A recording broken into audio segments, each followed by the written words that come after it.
Hey, Shalom, King. Yeah, I'ma give it a couple minutes. Wait for some more people to hop on.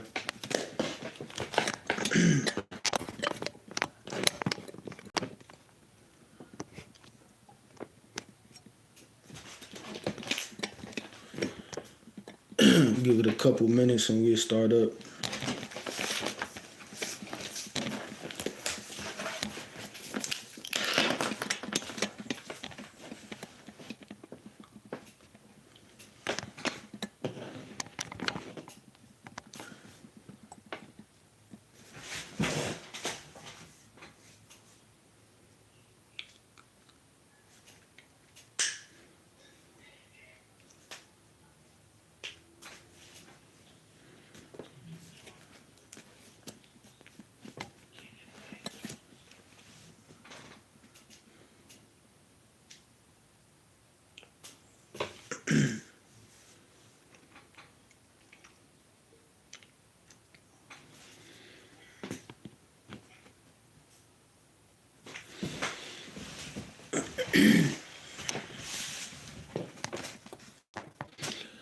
All right, I'm gonna give it one more minute and then I'm gonna start up.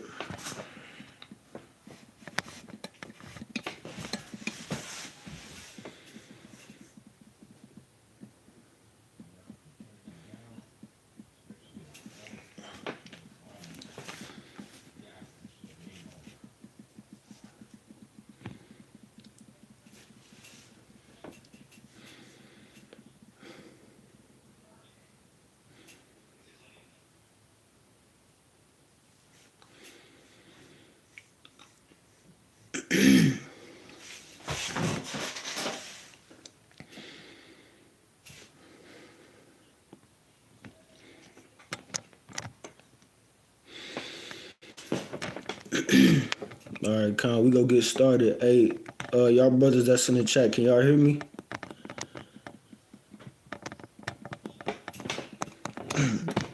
Is the audio good?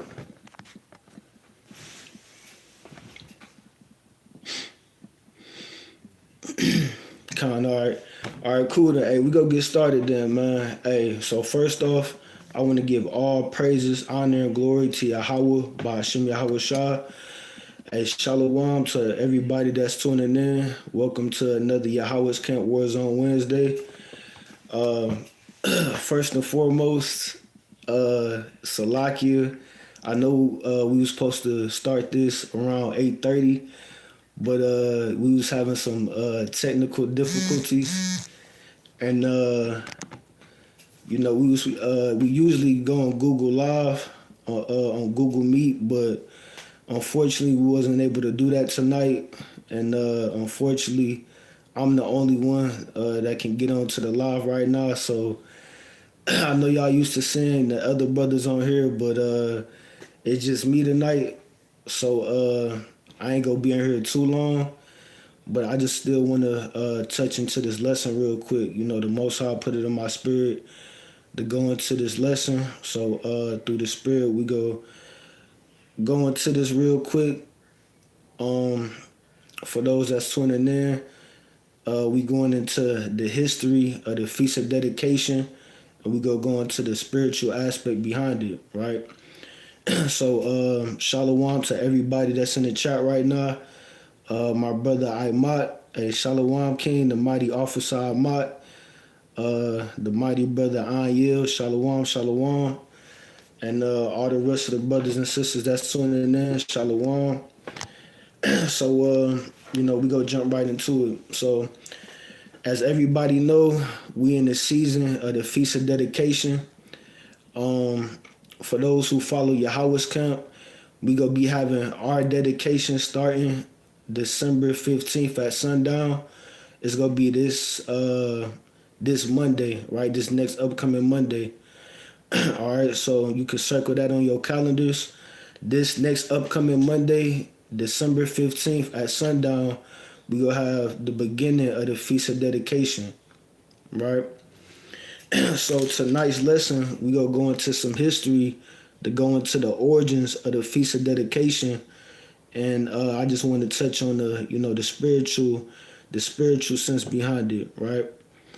So like I said, we was unable to get all the brothers on here tonight. It's just me, so I'm gonna have to cut it a little short. We had a whole presentation prepared for y'all. We had screenshots and different videos and stuff we was gonna pull up on the screen, but unfortunately we unable to do that tonight. So I'm gonna just go into a few scriptures. Right. So again, Salakia, I know we almost an hour late. Like I said, Satan was trying to prevent us from doing this lesson tonight, but hey, through the spirit and power of the Most High, we go, continue with it. All right, so we go jump into it, man. So I'm gonna start off in the book of John, chapter 10 and verse 22, right? So again, if you just hopping on, welcome to YAHAWAH'S Camp Wars on Wednesday. I'm your brother Yashawan, right? We go jump into this topic going into the Feast of Dedication, right? So I'm gonna get this in the book of John, chapter 10 and verse 22. So we go jump right into it. So this is the book of John, chapter 10, verse 22. It says, "And it was at Jerusalem, the Feast of Dedication, and it was winter." Right, so the first point that I want to touch on, right, is the history going into the Feast of Dedication, right? Because you might have people on here that might not know what the Feast of Dedication is and what it's about, and they might not know the origins of it, right? So one thing is that it's real important that we have the records and read the records going into the origins of the Feast of Dedication. For those who might not know, right, about this book, right, this book is called the Apocrypha, right?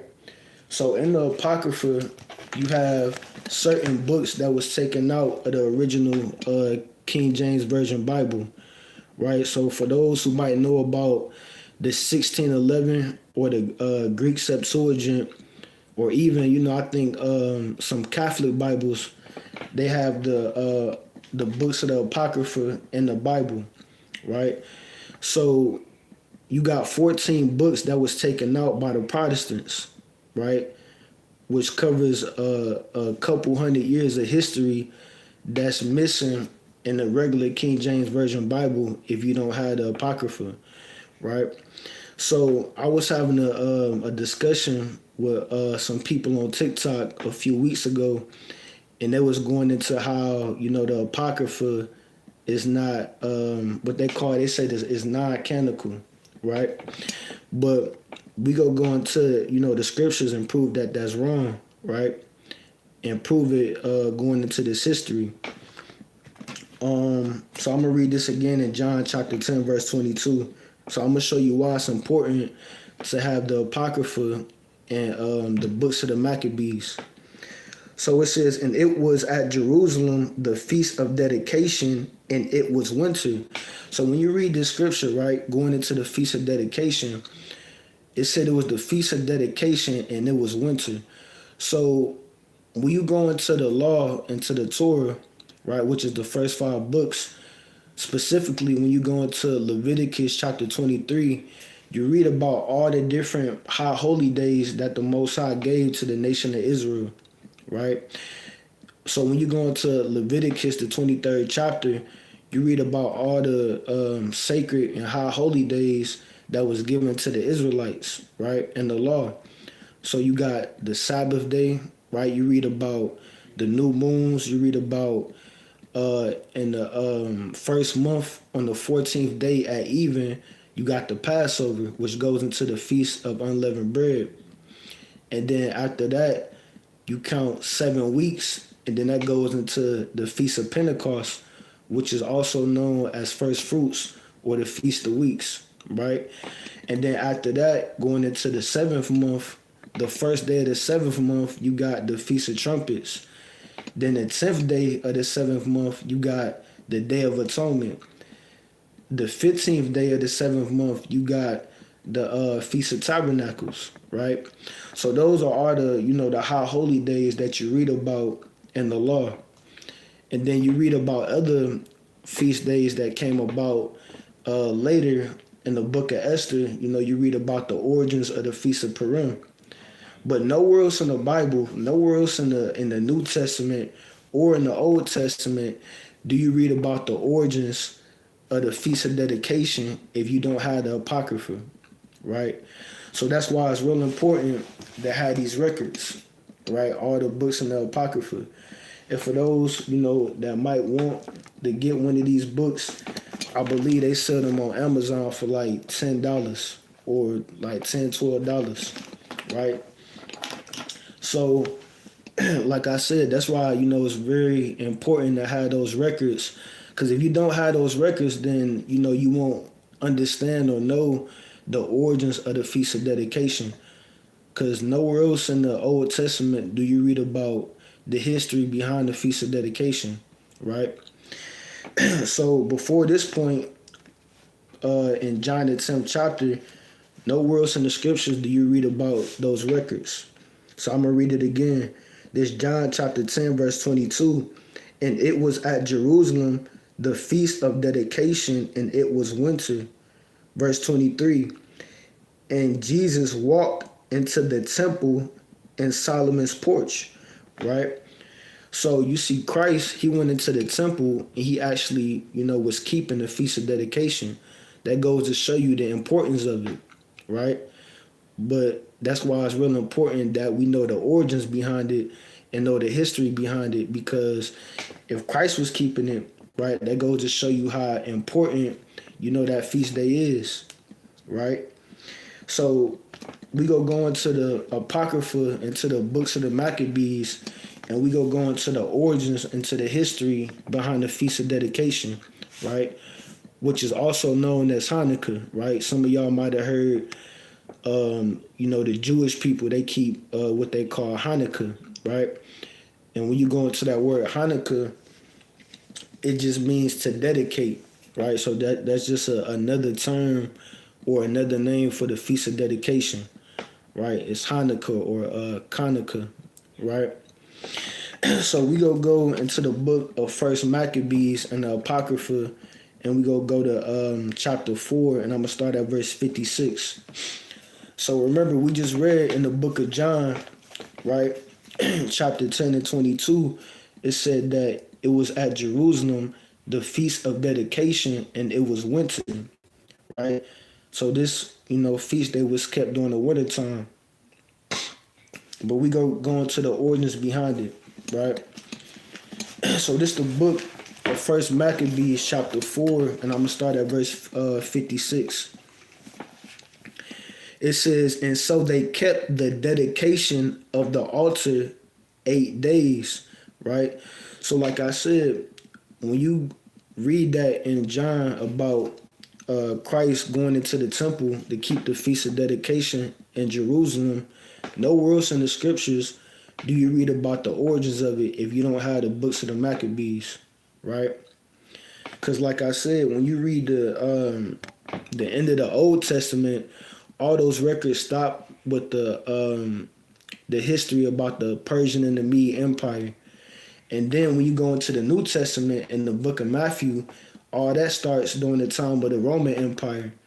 So if you think about it, even when you look at world history, it's a gap in time between the Roman Empire and the Persian and the Mede Empire.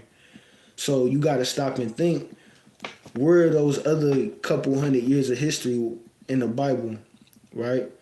So that's why they had to take these records out, because even if you look at history, you will know that it was the Greek Empire that came in between the Romans and the Persians and the Medes, right? So this is going into the history about the time of the Greek Empire, right? So it says, and so they kept the dedication of the altar 8 days. So going into the Feast of Dedication, it was an 8-day feast day, right? Just like the Feast of Tabernacles, right? It says, and offered burnt offerings with gladness and sacrificed the sacrifice of deliverance and praise. They decked also the forefront of the temple with crowns of gold and with shields, and the gates and the chambers they renewed and hanged doors upon them. Thus was there very great gladness among the people, for that the reproach of the heathen was put away. Right? So we go into that, right? We go backtrack a little bit, going into the beginning of the books of the Maccabees to go and get the understanding about what events took place during this time, right? So verse 59, it says, moreover, Judas and his brethren with the whole congregation of Israel ordained that the days of the dedication of the altar should be kept in their season from year to year. So during this time, it was instituted that the Israelites would keep the Feast of Dedication from year to year in this season, right? And we just read in the book of John, the 10th chapter, the season that the dedication was kept was in the wintertime, right? It says that the days of the dedication of the altar should be kept in their season from year to year by the space of 8 days from the 25th day of the month Caslu with mirth and gladness, right? So it says the 25th day of the month Caslu, right? So I'm gonna show y'all something real quick. Going into, for those who don't know about the month Caslu, I'm gonna go into this real quick in the book of Zechariah, right? So it was the 25th day of the month Caslu, right? So let me read this real quick in the book of Zechariah. So this the book of Zechariah, chapter 7, verse 1. It says, and it came to pass in the 4th year of King Darius that the word of the Lord came unto Zechariah in the 4th day of the 9th month, even in Caslu. So it tells you that Caslu is the 9th month, right? So going into the Hebrew calendar, that would be the 9th month, right? Which is the month that we in right now, right? We in the 9th month, the month Caslu, right? During the wintertime.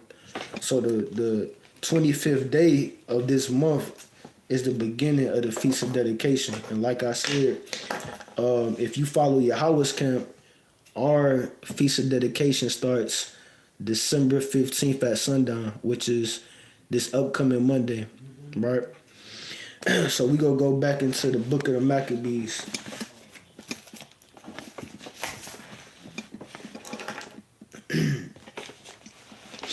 Right?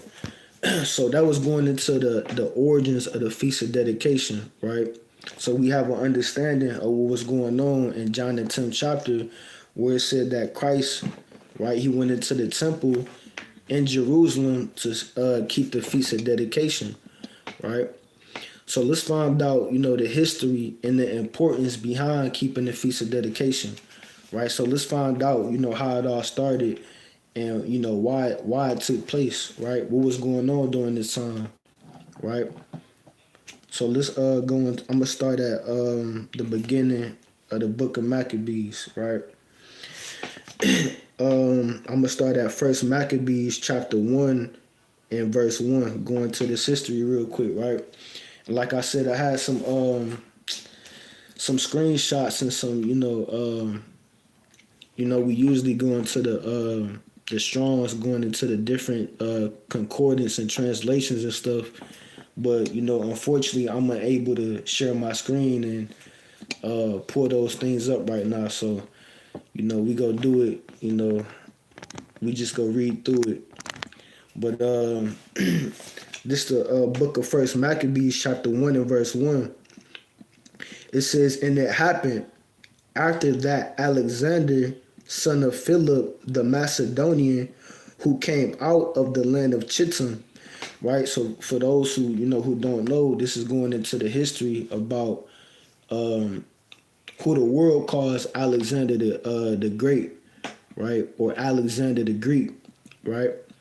So this is going into the time during when Alexander came into power, right, and he was going into these different wars, and how him and his generals took over different kingdoms, right. So it says, "And it happened after that Alexander, son of Philip the Macedonian, who came out of the land of Chittim, had smitten Darius, king of the Persians and Medes, that he reigned in his stead the first over Greece." Right? So it said that Alexander the Greek, right? It said that he slew Darius, the king of the Persians and the Medes, and he came into power, and he was the first king over the Greeks, right? So like I said, without the Apocrypha and the books of the Maccabees, nowhere else in the Bible are you really going to read about the history behind the Greek Empire. So that's why it's really important to have these records, right?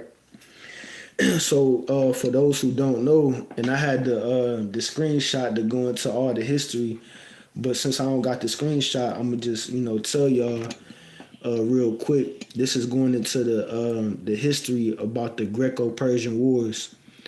So since we don't have the screenshots and the presentation up on the screen, I encourage everybody on their free time to look into the Greco-Persian Wars, to go into the wars between the Greeks and the Persians, right?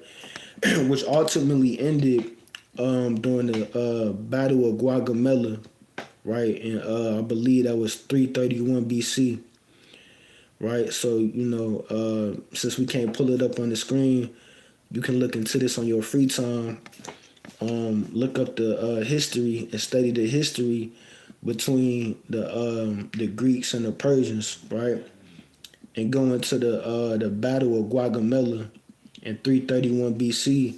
So that was the Greeks and the Persians that had many wars, but ultimately Alexander, he overcame the Persian Empire during the Battle of Gaugamela when he slew Darius, right? And this Darius, it don't tell you in this record, but that's talking about Darius the Third, because when you go into the history of the Persians and the Medes, they had multiple kings named Darius, right?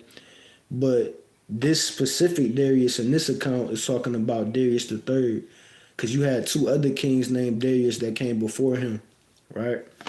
So verse 2, it said, "And made many wars and won many strongholds and slew the kings of the earth and went through to the ends of the earth and took spoils of many nations, insomuch that the earth was quiet before him, whereupon he was exalted and his heart was lifted up. And he gathered a mighty strong host and ruled over countries and nations and kings who became tributaries unto him." So this is just going into all the different territories and kingdoms that Alexander overcame and took over, right? So verse 5, it says, "And after these things he fell sick and perceived that he should die. Wherefore he called his servants, such as were honorable, and had been brought up with him from his youth, and parted his kingdom among them while he was yet alive." So this is going into the different generals that came up under Alexander the Greek, right? So it said that his kingdom was parted between his generals, right? Verse 7, it says, so Alexander reigned 12 years and then died, and his servants bare rule, every one in his place. And after his death, they all put crowns upon themselves. So did their sons after them many years, and evils were multiplied in the earth, right? So, it don't give you the specific names of these different generals that came up under Alexander the Greek. But just to go into that history real quick, like I said, we had different screenshots that we was gonna pull up going into this history. But since we can't pull them up, I'm gonna just go over it real quick. For those that's viewing, on your free time, you can look up the wars of the Diadochi, right? So the wars of the Diadochi is going into the wars between the generals or the successors that came after Alexander, right? So when you go into that history, you had the generals of Alexander, like you had a man named Ptolemy, right? A man named Seleucus. You had Lysimachus. You had Antigonus, right? So you had these different generals, and you had other generals as well. You had Cassander, right? You had many different generals, but Alexander had four main generals that took over different territories, right? Like Ptolemy, he ruled over Egypt. So when you go into that history, you might have heard about the Ptolemaic dynasty in Egypt, right? Seleucus, he ruled over Syria and the Levant. And then you had other generals that ruled over what they call Asia Minor and then Macedonia, right? So you had these four different generals that parted Alexander's kingdom, and they ruled over, these different regions. So again, up the history about the wars of the Diadochi, right? Going into the different generals of Alexander the Greek. And this is real important too, even going into, that's why it's so important that we had these records. So if you got anybody out there telling you that, you don't need to read the books of the Maccabees and you don't need the Apocrypha and you don't need hey, look, that's why we need these records, because it covers over all the history that's missing in between the Old Testament and the New Testament, right? Like even going into certain prophecies. If you had the books of the Maccabees, it's easier to understand the prophecies that's written like in the book of Daniel. Like if you familiar with the book of Daniel, going into the second chapter, the seventh chapter, and the eighth chapter, going into the second chapter, if you know the history of the Maccabees going into the Greek Empire, then it's easier to understand what Daniel was talking about when he went into Nebuchadnezzar's dream about the different kingdoms that came after the Babylonians. So when you going into the dream of Nebuchadnezzar and Daniel the second chapter, when you going into you had the kingdom of gold, which was the head that represented Nebuchadnezzar and the Babylonians. Then going into the kingdom of silver, that was going into the Persians and the Medes. And then after that, you had the kingdom of brass that was going into the Greek Empire, right? And then going into Daniel the seventh chapter, going into the four beasts, when you read about the third beast, which was it was the leopard, right? It was the leopard with the four wings and the four heads. That's going into the Greek Empire and going into, like I said, the different generals that came after Alexander, right? Going into his four main generals, right? Ptolemy, Seleucus, Lysimachus, Antigonus, right? And going into the different regions that they ruled over. And then going into Daniel the eighth chapter, going into the vision about the ram and the goat. So you can read over these accounts on your free time, but I just wanted to touch on this point real quick. Going into that vision about the ram and the goat. I'm gonna quote it, but it said that when Daniel had the vision, he seen a ram, and the ram had two horns, and one of the horns was higher than the other, and it said that the first horn came before. So that's going into the when you go into that prophecy, that's going into the kingdom of the Medes and the Persians, right? Because you had the Mede Empire that came up, and then you had the Persians that came right after that. But there was like a dual kingdom, right? And then you had the goat, and it said that the goat, it had a notable horn between its head, right? So that goat was going into the kingdom of the Greeks, and it said that the goat destroyed the ram. So that's going into how the Greeks overcame the Persian Empire and took over their kingdom, right? And it said that the notable horn was the first king of the Greek Empire. And when you read the books of the Maccabees, it tells you that the first king was Alexander, right?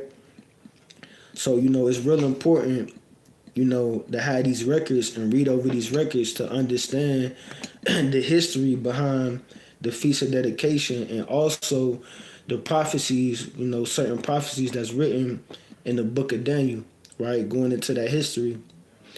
But I'm going to get back to First Maccabees chapter 1, and I believe I stopped at verse 10. So it says, and there came out of them, so this is talking about, like I said, the different generals that Alexander had. It says, and there came out of them a wicked root, Antiochus, surnamed Epiphanes, son of Antiochus the king, who had been in hostage at Rome, and he reigned in the 137th year of the kingdom of the Greeks. Right? So out of those four generals, you had a man named Antiochus Epiphanes, right? And when you go into that history, he came specifically from the lineage of Seleucus, right? So like I said, one of Alexander's main generals was a man named Seleucus Nicator, right? So from the lineage of Seleucus Nicator came Antiochus. I believe he was his great grandson or his great great grandson, right? So you had Antiochus that came from the lineage of Seleucus, right? Which ruled over, like I said, Syria and what they call the so-called Middle East today, right? So it said, I'm going to read that again. And there came out of them a wicked root, Antiochus, surnamed Epiphanes, son of Antiochus the king, who had been in hostage at Rome, and he reigned in the 137th year of the kingdom of the Greeks, right? So when you go into, even going into his name, and like I said, man, I'm kind of vexed because I had all this I had like screenshots of all this information, but even breaking down his name, Antiochus is going into Epiphanes. His last name, I believe it means God manifest or the glorious one, right? But Antiochus was also named as I forgot the nickname that they called him, but it was a nickname that he had. I forgot the Greek word for it, but basically it meant maniac or madman, right? So that's the nickname or the reputation that he had. He was known as a maniac or a madman, right? From his, crazy behavior and some of the things that he did, during his rulership, right? So we go into that, to explain, the type of mind state that he had, right? The type of a wicked spirit that he had. Because remember, it said, and there came out of them a wicked root. So he was known as a wicked root, right? He was, when you go into this history, he was, real bloodthirsty, right? And like I said, one of his nicknames, he was known as a maniac, right? From certain things that he did to the Israelites and to the Jews during the time of his rulership. and we gonna go into some of them accounts as well, right? So I'm gonna go to First Maccabees. We in chapter 1, and I'm gonna start at verse 11. It says, "In those days went there out of Israel wicked men who persuaded many, saying, Let us go and make a covenant with the heathen that are round about us. For since we departed from them, we have had much sorrow." Right? So during that time, you had Israelites that willingly submitted to the ways of the heathens, right? When Antiochus came into power, you see that? So they willingly wanted to follow the customs of the Greeks, right? So that's why it's real important to know this history going into the books of the Maccabees and going into the history about the Greeks, because it'll give you a clear understanding of what was going on during the time of the New Testament, right? During the time of Christ and the disciples, right? So verse 12, it says, "So this device pleased them well. Then certain of the people were so for herein that they went to the king, who gave them license to do after the ordinances of the heathen," right? So that basically they gave the green light for the Israelites to do after the customs of the Greeks, right?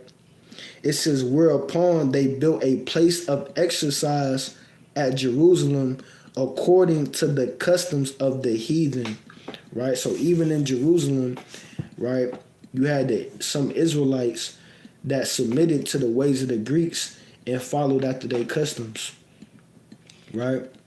So where it says a place of exercise, that's going into the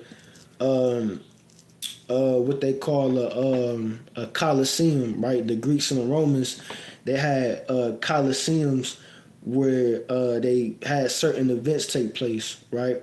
In today's world, you got what they call stadiums where they have different sporting events, right? So they had Colosseums where they would have like battles. They would have,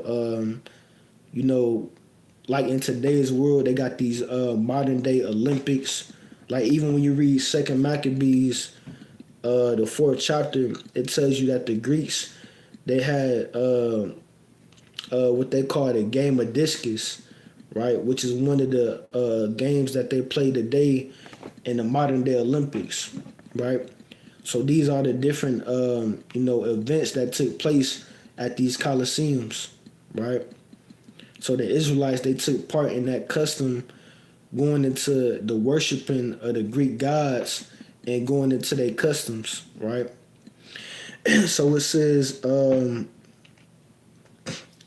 verse 15, "And made themselves uncircumcised and forsook the holy covenant," right? Because remember, the law of circumcision, or that covenant of circumcision, when you read Genesis chapter 17, it was given to Abraham, and then it was passed down to Isaac, and then Jacob, and then the Israelites, right? So on the 8th day, the Israelite men were supposed to get circumcised on the 8th day after they was born, right? That was a covenant that was passed down from Abraham, Isaac, and then to Jacob, right? So it said, "And made themselves uncircumcised and forsook the holy covenant, and joined themselves to the heathen and were sold to do mischief," right? So instead of keeping the laws of God, right, like the covenant that was given to the Israelites, some of the Israelites willingly followed after the ways of the Greeks, right? So I'm going to stay in chapter 1, and I'm going to jump down to verse 20.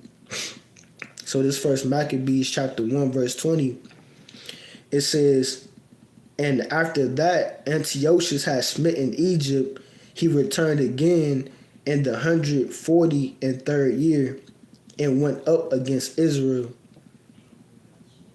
Right? So that's going into when it said that he went up and he smit Egypt, that's going into what they call the Syrian Wars, right? Between the Seleucid Empire and the Ptolemaic Empire, right? So it said, "And he returned again in the 143rd year and went up against Israel and Jerusalem with a great multitude. Right, so Antiochus came and he went up against Jerusalem and went to war with the Israelites.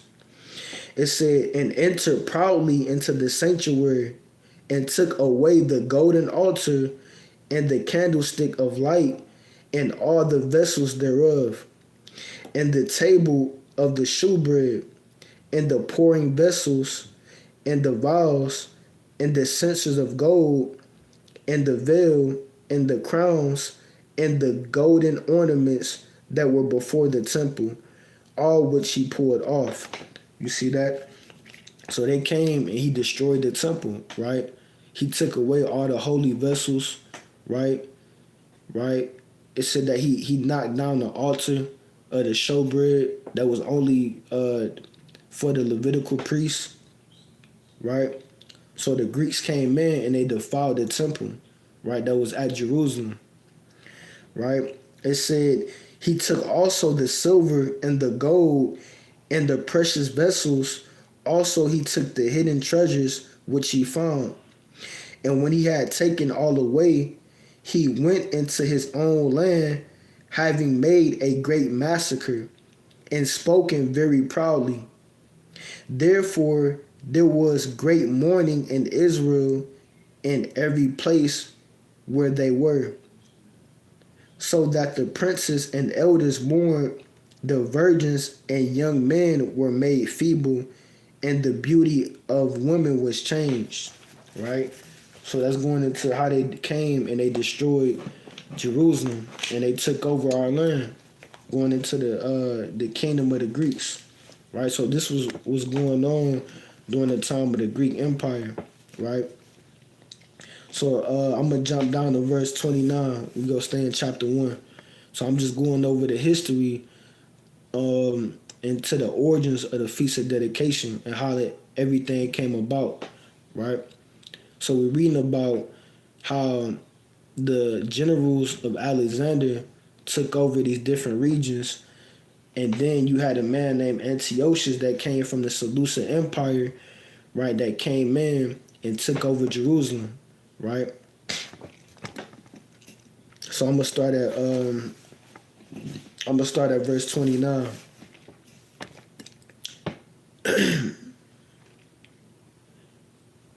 Hey, Shalom King, brother Trip in. That's a mighty precept. He got Sirach 12 and 10. Never trust thine enemy, for like as iron rusteth, so is his wickedness. Hey, that's right. That's a mighty precept. I'm gonna start at verse 29. It says, and after 2 years fully expired, the king sent his chief collector of tribute unto the cities of Judah, who came unto Jerusalem with a great multitude, and spake peaceable words unto them, but all was deceit. And that's a powerful scripture that the brother brought out in Sirach 12 and 10, because that go along with the scripture that we just read in First Maccabees chapter 1 verse 30, where it said, and spake peaceable words unto them, but all was deceit. Right? It says, for when they had given him credence, he fell suddenly upon the city and smote it very sore and destroyed much people of Israel. You see that? So that's the tactics that the Greek used, right? They came in and they spoke peaceable words, right? And then when they put their guard down, then they came and destroyed us. You see that?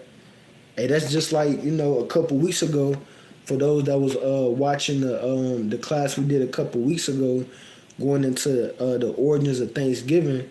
Hey, that's the same thing that the colonizers did when they came to America, when they encountered the so-called Native Americans, right?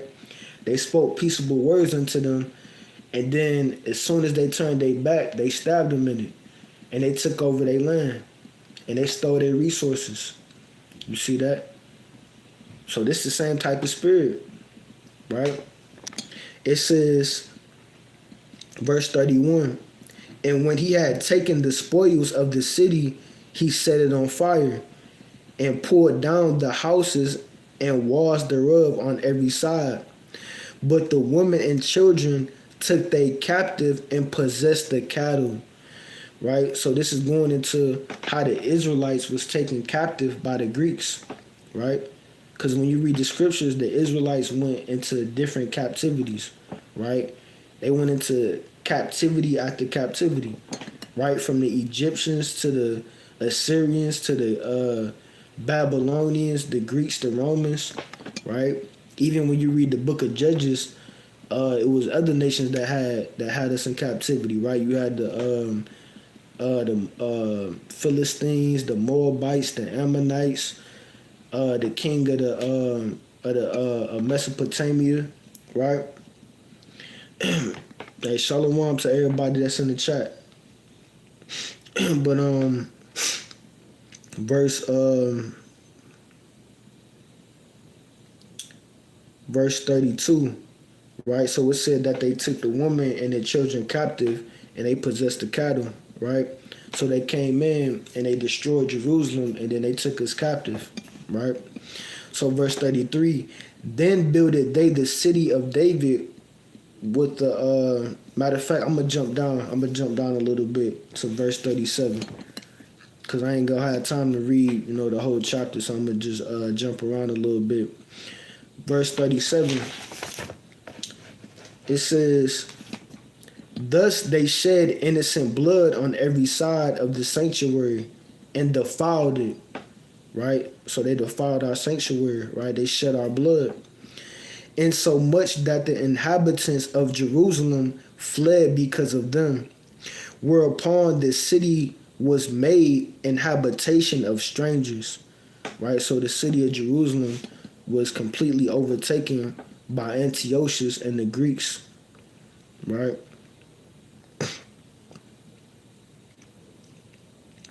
It says, and became strange to those that were born in her, and her own children left her.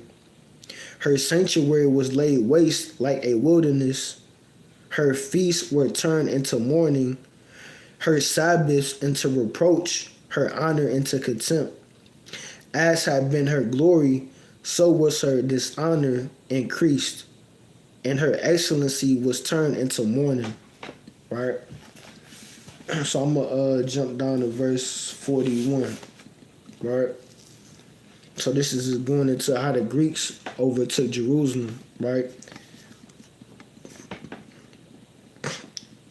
Verse 41. It says, moreover, King Antiochus wrote to his whole kingdom that all should be one people, right? So basically, he wanted, all the people that he overtook, right? All the regions that he conquered over. Basically, he wanted all those regions to adopt the custom of the Greeks and follow the ways of the Greeks, right? Going into, worshiping their gods, keeping their customs, right? Verse 42, and everyone should leave his laws, so all the heathen agreed according to the commandment of the king. Yea, many also of the Israelites consented to his religion, and sacrificed unto idols and profaned the Sabbath. You see that? So you had many of the Israelites that accepted the ways of the Greeks, right? And it said that they worshiped idols. And we ain't gonna name all the names of the different, idols and the deities that the Greeks worshiped, but the main one was Zeus, right? So you had all these different Greek deities that the Israelites was worshiping during this time. It says, for the king has sent letters by messengers unto Jerusalem and the cities of Judah, that they shall follow the strange laws of the land, and forbid burnt offerings and sacrifice and drink offerings in the temple, and that they should profane the Sabbaths and festival days, and pollute the sanctuary and holy people. You see that? So that was the whole plan, right? Was to destroy us, right? You see that? To stop keeping our laws, And that's a wicked thing, man. That's why I said when we read earlier in the in the chapter, I think that was verse 9, where it said that when the Greeks came into power, it said that evils were multiplied in the earth, right? You see that? So he wanted the Israelites to stop keeping the laws of God, right? And just think about it. What does it say in the laws of God, right? Don't the laws of God say that you're not supposed to murder, right? Thou shalt not kill, thou shalt not steal, thou shalt not commit adultery, right? So how wicked is that, to force a people to stop keeping those customs, right? So basically, you saying that it's okay to murder, it's okay to commit adultery, it's okay to worship idols, right? verse verse 47, it says, set up altars and groves and chapels of idols and sacrifice swine's flesh and unclean beasts. You see that? So the temple was polluted by the Greeks when they came and overtook Jerusalem, right? So they tore down, right, the temple and the sanctuary, and they took all the holy vessels out of the temple, and now they setting up groves and setting up false gods in our temple, sacrificing abominable animals in our temple, right? When you read Leviticus, the 11th chapter, it said that the swine was unclean to the Israelites. And the Lord told the Israelites that they're not supposed to eat the swine or even touch the swine. But you had the Greeks sacrificing the swine in our temples, right?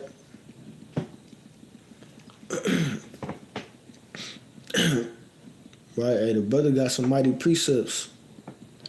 He got Numbers 35 and 33. So ye shall not pollute the land wherein ye are, for blood it defileth the land, and the land cannot be cleansed of the blood that is shed therein, but by the blood of him that shed it. You see that?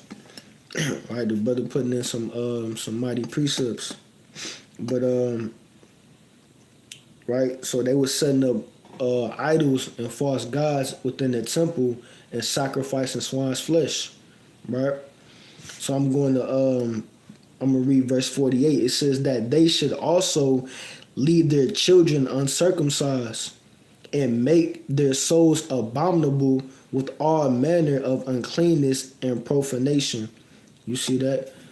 And that's that goes to show you that the strategy they already knew what strategy that they was gonna use against our people. They knew that the law, keeping the laws of God, is our strength, right? Because you got many different accounts in the scriptures when the Israelites sinned against the Lord, right? The Lord took that power away from them, and our enemies prevailed over us, right? Even when you read that, in the book of Joshua, when that one brother, when he took the Babylonian garment, right? And Joshua, they was winning all the wars up until that point, and then they lost that one battle because we sinned against the Lord, and the Lord took power from us. You see that? So it says that they should also leave their children uncircumcised and make their souls abominable with all manner of uncleanness and profanation, right? And like I said, that's a covenant that the Lord made with Abraham that was passed down to Isaac and Jacob, right? That we were supposed to be circumcised on the 8th day. It says, to the end they might forget the law and change all the ordinances. So that was their plan, right? That's what Antiochus, that was their plan, to make the Israelites to forget the law, right? To forsake the Lord, to worship idols, right? To sacrifice abominable animals, to partake in all type of wickedness, right? It says, and whosoever would not do according to the commandment of the king, he said he should die. You see that? So we was getting destroyed. We was getting put to death for not keeping the laws of God. You see that? For not worshiping the gods of the Greeks, right? So I'm gonna go to Second Maccabees chapter 6, right? So like I said, for the people that might be just not tuning in, we going into the history of the Feast of Dedication, going into the history of the origins of the Greek Empire, right? Going into how the Greeks came into power and all the different, generals and rulers and kings that was ruling over the different regions of the Greek Empire, and how Antiochus, which was a descendant of the Seleucid Empire, came and he overtook Jerusalem and destroyed it and implemented the customs of the Greeks upon the Israelites, right? So that's what we're reading about. We're reading about what they call Hellenization, right? The Hellenization over the Israelites, right? And how the Israelites was forced to keep the customs of the Greeks. But also it said that many of the Israelites willingly conformed to the ways of the Greeks, right? So I'm gonna go to Second Maccabees chapter 6, right? This is going into the Hellenization of the Jews, right? And how the Greeks came and defiled the temple. Right? So this the book of Second Maccabees, chapter 6. And I'm going to read down to verse 9. Right? The brother put in Isaiah 5 and 20 in the chat. It says, woe unto them that call evil good and good evil, that put darkness for light and light for darkness, that put bitter for sweet and sweet for bitter. Right? That's another mighty precept, man. That brother on fire. He got all the mighty precepts in the chat. That's right. So we in Second Maccabees chapter 6, right? It's the book of Second Maccabees chapter 6 and verse 1. It says, not long after this, the king sent an old man of Athens to compel the Jews to depart from the laws of their fathers and not to live after the laws of God. Hey, man, that's wicked as hell, right? So that was their whole plan, right? To prevent the Jews to stop keeping the laws of God. You see that? To forsake the laws of God. How wicked is that, man? Right? That's why I said that when the Greeks came into power, it said that evils was increased upon the face of the earth, right? It says, and to pollute also the temple in Jerusalem, and to call it the temple of Jupiter Olympius, right? So this is where you get, like I said, the modern day Olympics, right? You get it from, that really goes into the worshiping of Greek deities, right? So it said, and to pollute also the temple in Jerusalem, and to call it the temple of Jupiter Olympius. And for those who don't know, that's just another another name or term for Zeus, right? So Jupiter, that's just another name for Zeus, right? Which was like the top Greek god or deity, right? It says, and that in Gerizim of Jupiter, the defender of strangers, right? Because like I said, that was the top Greek deity was Zeus. As they did desire that dwelt in the place, the coming in of this mischief was sore and grievous to the people. For the temple was filled with riot and reveling by the Gentiles, who dallied with harlots and had to do with women within the circuit of the holy places.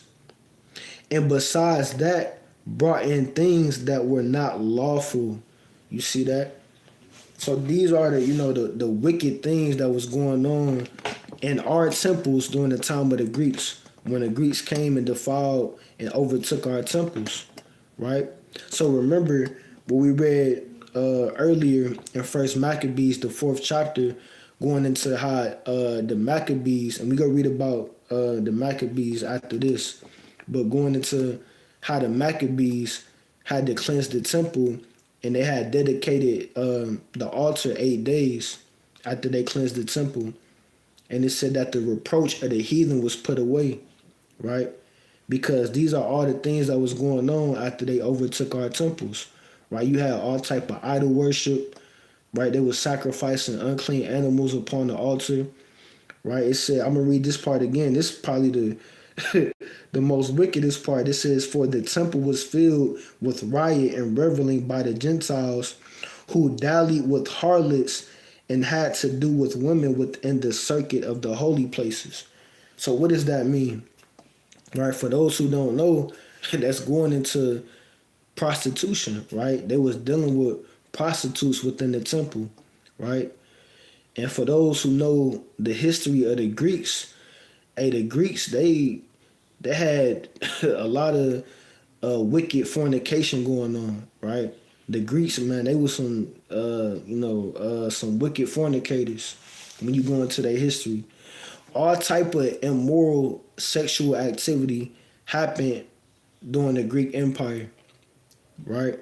You had all type of what they would call orgies, right? You had all type of homosexuality, pedophilia, all these wicked immoral sexual activities was happening during the time of the Greeks, right? Going on within our temple. You see that? You can they put it right in front of your face, even when you look at these different statues that they got.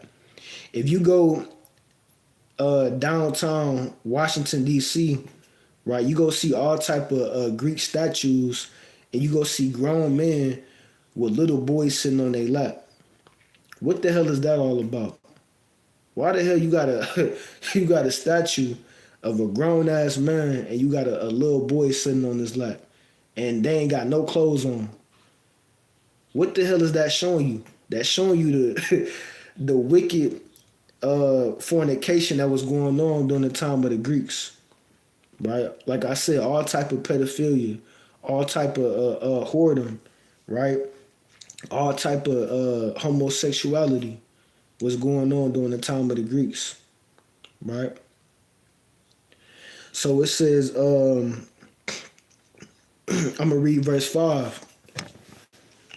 The altar also was filled with profane things which the law forbiddeth. Right? So that's going into the unclean animals that they were sacrificing in the temple, right? Going into the swine's flesh. It says, neither was it lawful for a man to keep Sabbath days or ancient feast, or to profess himself at all to be a Jew. And that's why, like I keep, repeating, it's real important that we read over these records and that we had the books of the Apocrypha going into this history, right? I'm gonna read that part again. This is very important going into the Hellenization of the Israelites, because if you don't understand, and most of these Christians don't understand, if you don't know the history about the Hellenization of the Jews, then you really not gonna understand what's going on in the New Testament, right?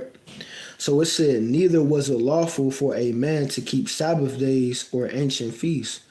So during the time of the Greeks, they would prevent us from keeping the law, right? They didn't want us to keep the high holy days, right? The Sabbath days, the new moons, the Passover, right? They prevented us from keeping all the high holy days that's written in the Torah. It says, or to profess himself at all to be a Jew. So you couldn't even call yourself a Jew, right? So think about it. During this time, under the Greek Empire, if you couldn't call yourself a Jew, then you was calling yourself a Greek, an Antiochian, right? You was the property of King Antiochus in the Greek Empire, right? You couldn't even call yourself a Jew, right?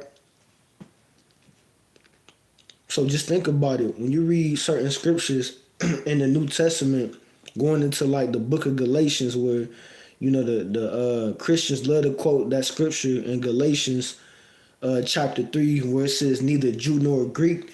You're not gonna know who that's talking about if you don't understand the books of the Maccabees and the history behind the Hellenization of the Israelites, right? So where it says neither Jew nor Greek, you're not gonna understand who it's talking about, right? You're not gonna understand who the Greeks are, right?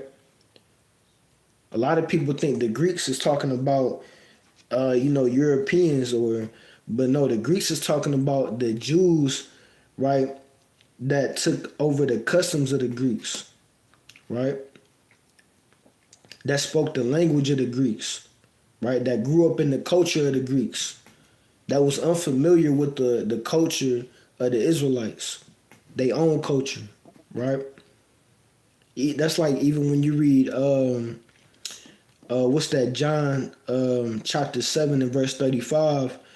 Remember that account, I'm gonna quote it, but it said that the Jews, they were saying when they were speaking about Christ, they said, where should he go that we shall not find him, right? And they said, will he go to those dispersed among the Gentiles and teach the Gentiles, right? And when you read that same verse in the GNT, it says, will he go to those of us that are scattered among the Greeks and teach the Greeks? So what was they telling you? They was telling you that it was Israelites, even during the time of Christ, that was still living among the Greeks, that spoke the Greek language and that took on the customs of the Greeks, right? There were Israelites that was known as Greeks that had the citizenship of being a Greek. You see that? So a lot of people that don't, because it's crazy, because I was speaking with, this Christian on TikTok, and he said that he didn't even read the Old Testament. All he read was the New Testament. He said, well, I didn't read the Old Testament. I just know I got a relationship with Jesus. So a lot of these people, man, they confused and they don't know what the hell going on because they don't read the front of the book.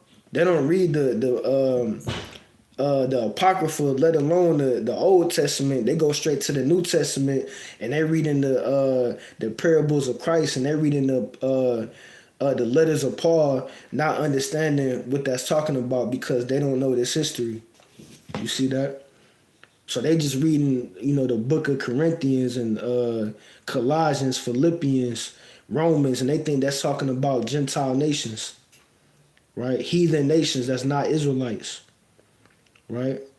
So like I said, that's why it's important to have these records to understand the history about Hellenization, right? So you can understand who the letter of the Romans was written to, right? Who the letter of the Thessalonians, right? The letters of Corinthians, right? Ephesians. So you can understand who those letters was written to, right? To understand what is meant, in John the 7th chapter, where it said, those of us among the Gentiles and teach the Gentiles, right? You will understand that that's speaking about Israelites that was Hellenized, right? Where it said neither Jew nor Greek, right? That's talking about Israelites that had Greek citizenship, right? So I'm gonna finish reading this in Second Maccabees. This Second Maccabees chapter 6, and I'm gonna read verse 6 again. It says, neither was it lawful for a man to keep Sabbath days or ancient feasts, or to profess himself at all to be a Jew. And in the day of the king's birth, every month they were brought by bitter constraint to eat the sacrifices. So now this is going into, some of the customs that the Greeks had that we was forced to keep during this time, right? It says, and in that day of the king's birth. So this is going into birthdays, right? Because, according to the customs of the Israelites, when you go into the law and the Torah, it was never meant for the Israelites to keep birthdays. That's not a high holy day that the Lord gave the Israelites, right? The first time you read about birthdays in the scriptures, I believe that's Genesis chapter 40, where it said that it was Pharaoh's birthday, right? So the Egyptians and Pharaoh, they was keeping birthdays, right? And also, what we read in this account, the Greeks also celebrated their birthdays, right? So it says, and in that day of the king's birth, every month. So the thing is with the Greeks, instead of celebrating their birthday every year, the king was keeping his birthday every month. So imagine if you was born, whatever month you was born in, say you was born on the 5th. So if he was born on the 5th, whatever month he was born in, he would celebrate that date every month, right? It says, and in the day of the king's birth, every month they were bought by bitter constraint to eat of the sacrifices. So we was forced to keep the king's birthday. It says, and when the feast of Bacchus was kept, the Jews were compelled to go in procession to Bacchus carrying ivy. You see that? So this is going into another custom that the Greeks kept called the Feast of Bacchus, right? That the Israelites was forced to keep, right? So for those who don't know, Bacchus was another Greek deity, right? Well, really, Bacchus was the name that the Romans called him, but the Greeks called him Dionysus, right?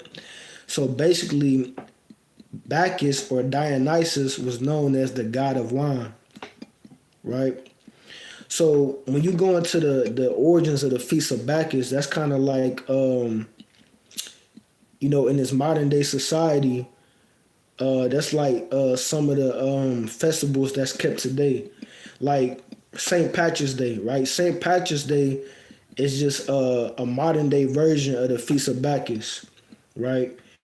All these different Caribbean festivals that they keep today, that's just a modern day version of the Feast of Bacchus, right? That festival, the Mardi Gras that they keep down in New Orleans, that's just a modern day version of the Feast of Bacchus.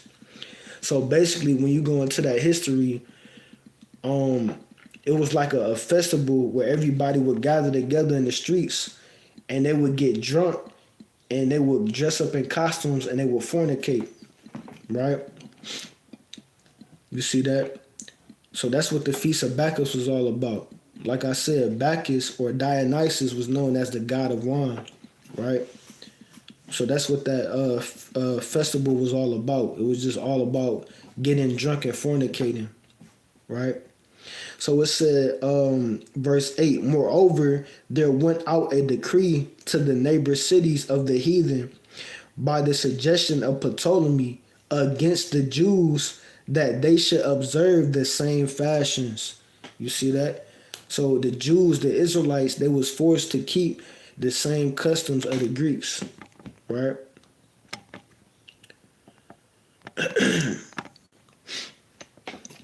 So verse 8, it says, and be partakers of their sacrifices. And whoso would not conform themselves to the manners of the Gentiles should be put to death. Then might a man have seen the present misery. You see that? So if you didn't conform to the ways of the Greeks, you would get put to death, right? So like I said, this is going into the history about how the Jews was Hellenized by the Greek Empire, and they was forced to keep the customs of the Greeks and worship their gods, right? So now I'm gonna go back to First Maccabees, and I'm gonna go into chapter 2, right? So that first part, I just wanted to go into the history behind how the Greek Empire originated, starting with Alexander, and going into the history of the Greek Empire and how they came into Jerusalem and overtook the temple, going into the history about how the Jews was Hellenized. Now we gonna go into the history about the Maccabees, right?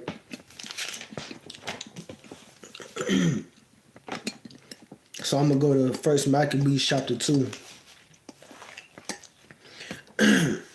So this is the book of First Maccabees chapter 2, and I'm gonna start at verse 1. It says, "In those days arose Mattathias the son of John, the son of Simeon, a priest of the sons of Jorib, from Jerusalem, and dwelt in Modin." Right? So this is talking about one of our mighty ancestors, our forefathers. His name was Mattathias. He was a priest, so he came from the tribe of Levi. It says, and he had 5 sons, Joannan called Caddis, Simon called Thassi, Judas, who was called Maccabeus, right? So when you go into that word in the Greek, Maccabeus, it means the hammer, right? So that was his nickname, right? Judas was known as the hammer. It says Eleazar called Avaron, and Jonathan, whose surname was Aphis, right? So this is going into the 5 sons of Mattathias, right? So you had Joannan, you had Simon, Judas, Eleazar, Jonathan, right? These are the sons of Mattathias, right? It says, and when he saw the blasphemies that were committed in Judah and Jerusalem, he said, "Woe is me, wherefore was I born to see the misery of my people?" Right?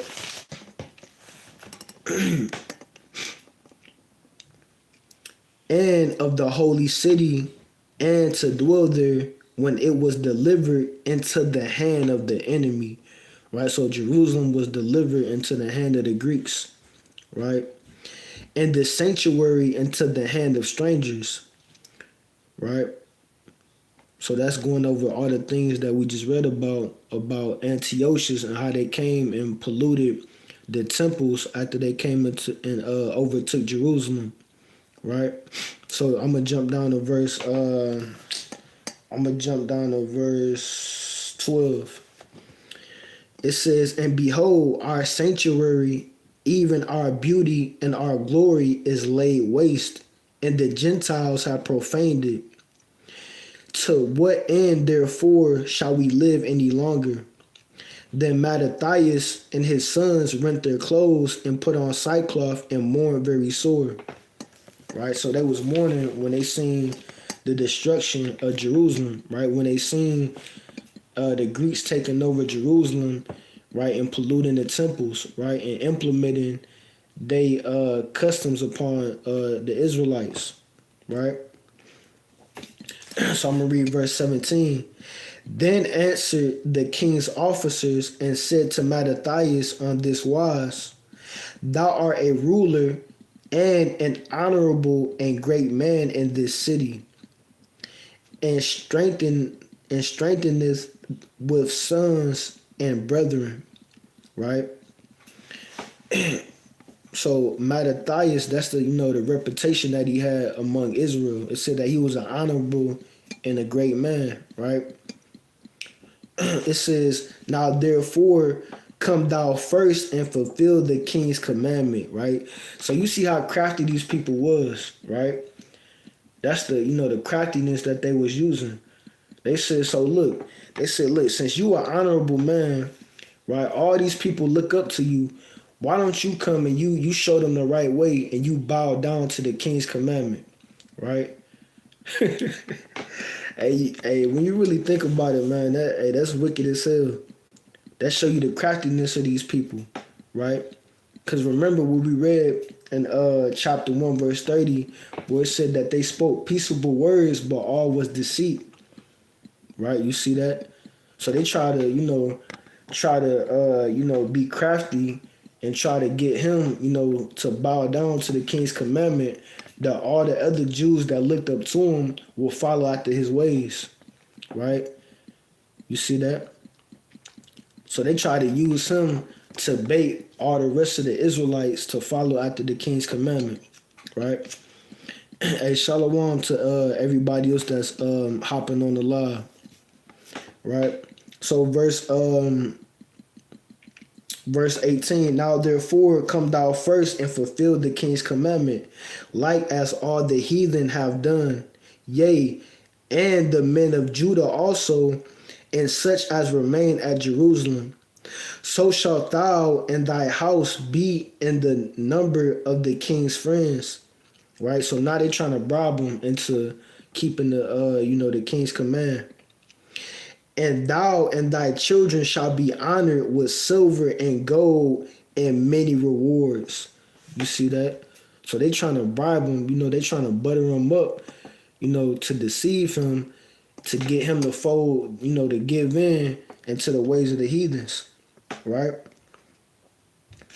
It said, verse 19, then Mattathias answered and spake with a loud voice, though all the nations that are under the king's dominion obey him and fall away every one from the religion of their fathers and give consent to his commandments, yet will I and my sons and my brethren walk in the covenant of our fathers.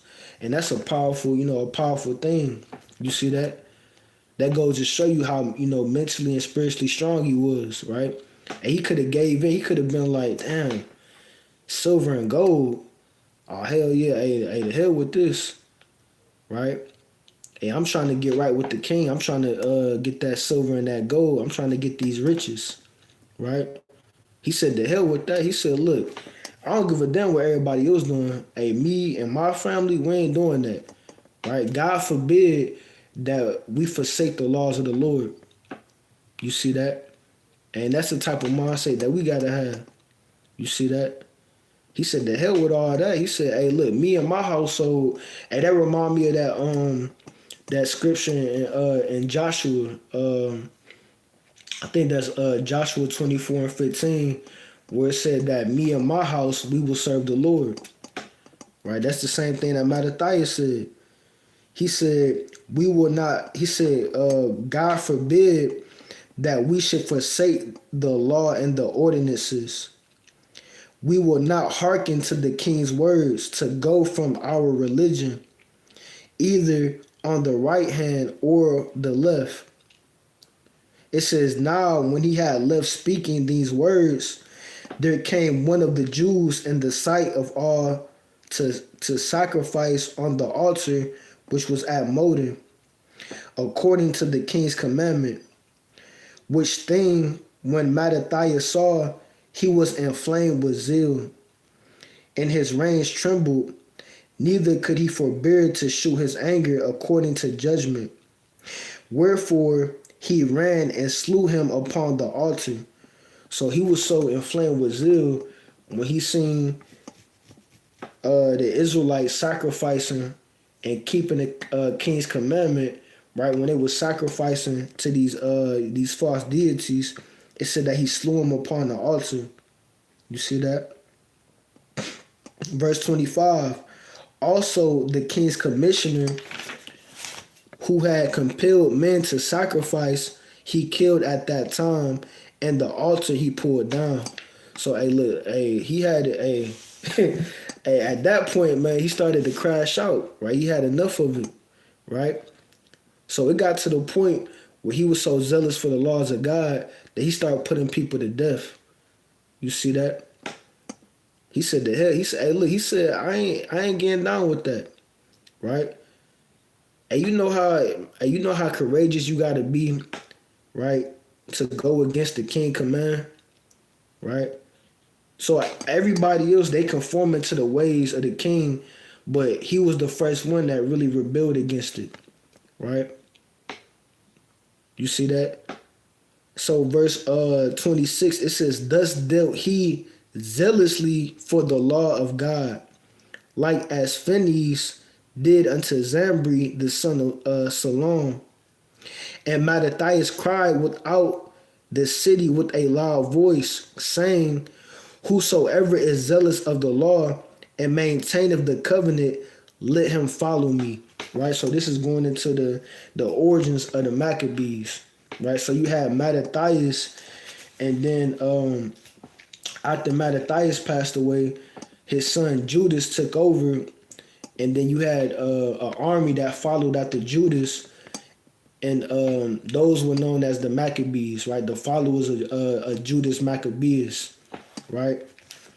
So that's going into the rebellion of Mattathias and his children, right? The Maccabees, right? So I'm gonna go back to First Maccabees chapter 4, right? Right? Because for sake of time, I don't got time to go into all the different wars that they fought with the Greeks. But for everybody that's viewing on your free time, you can read the rest of chapter 2 and read chapter 3 and chapter 4 in the book of First Maccabees.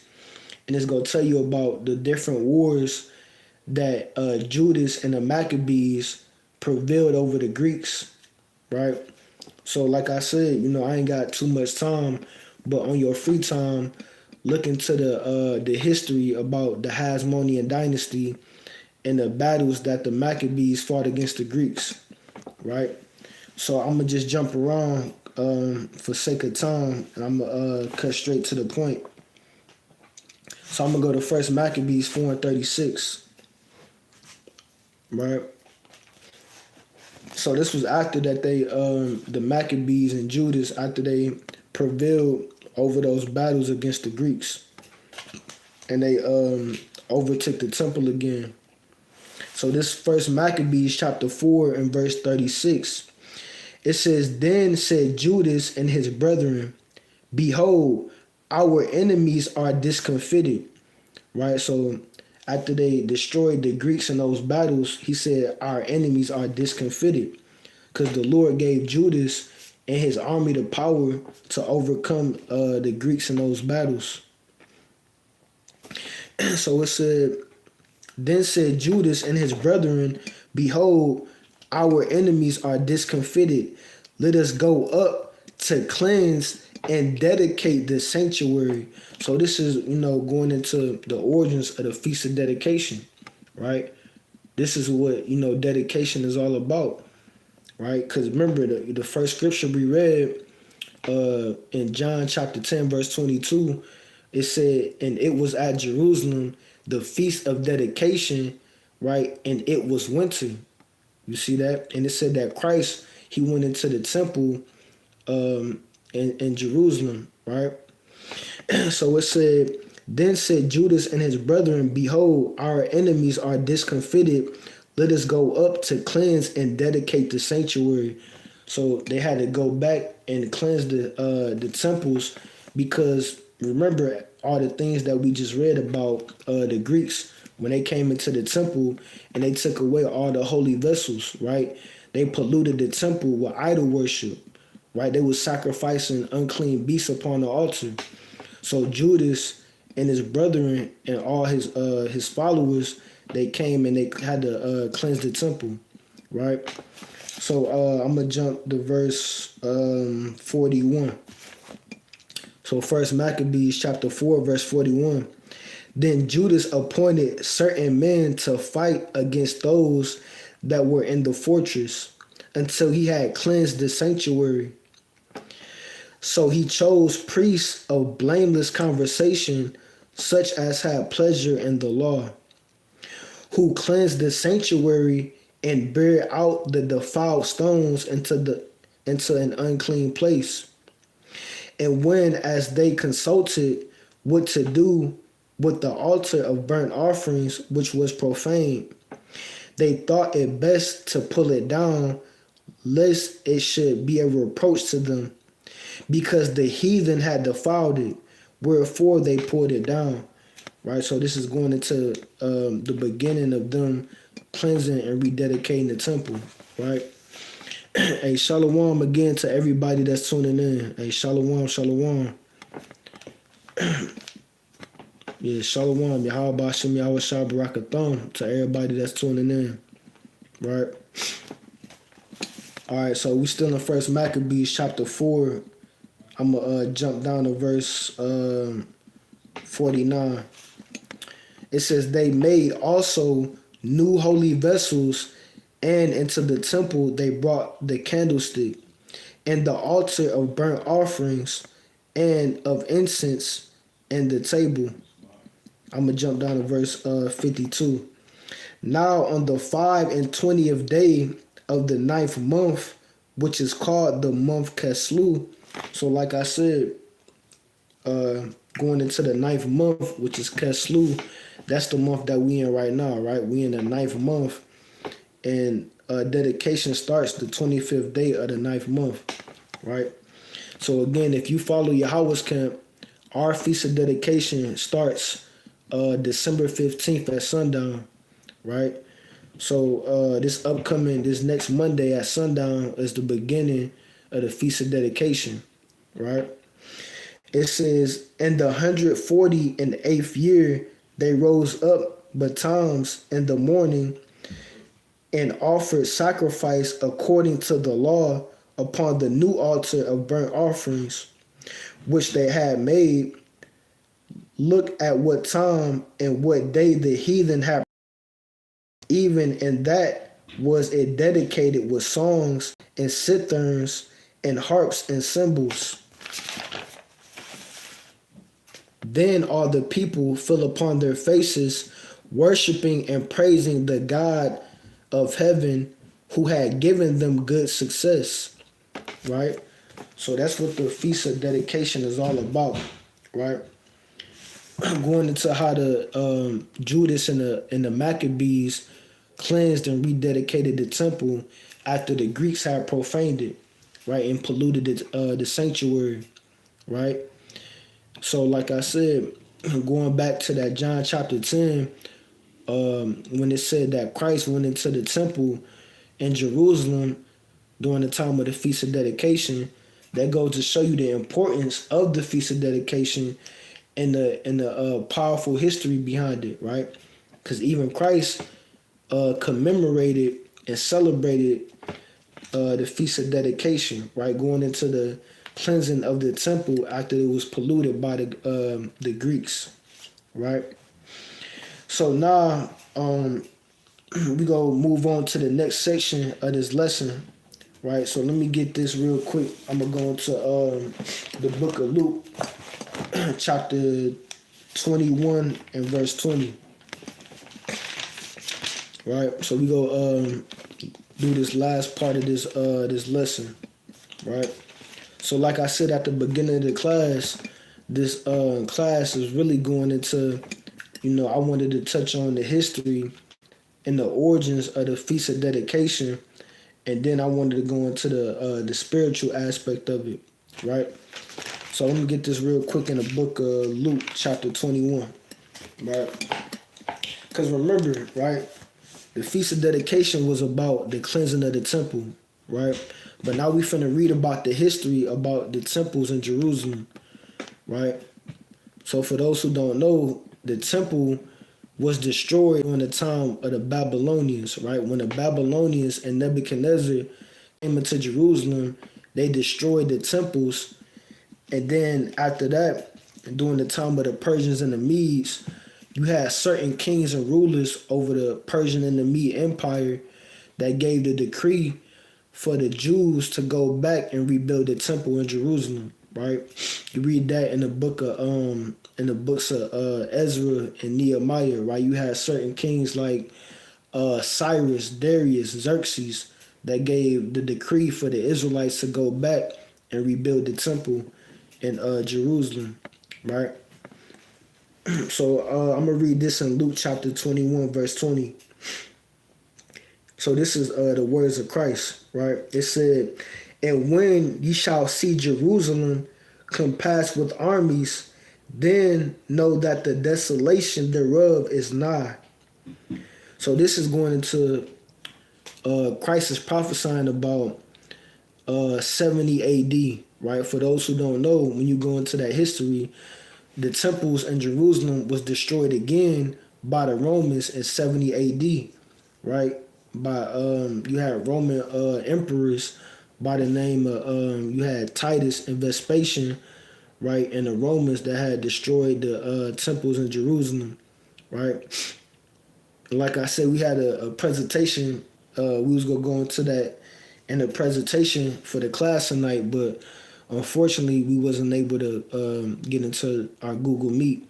So I was gonna pull up a picture of the Ark of Titus, right? So for those that's viewing on your free time, you can look up the Ark of Titus.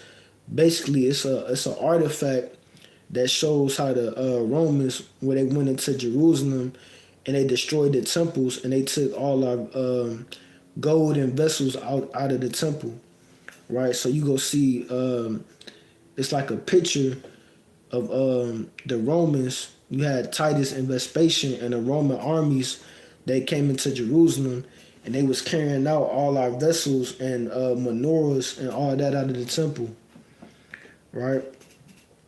So I'm going to read it again. It says, "And when ye shall see Jerusalem compassed with armies, then know that the desolation thereof is nigh.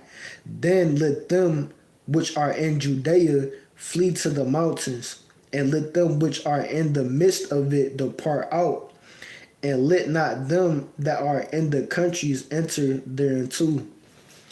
For these be the days of vengeance, that all things which are written may be fulfilled. But woe unto them that are with child, and to them that give suck in those days. For there shall be, Salakia, for there shall be great distress in the land, and wrath upon this people. And they shall fall by the edge of the sword, and shall be led away captive into all nations."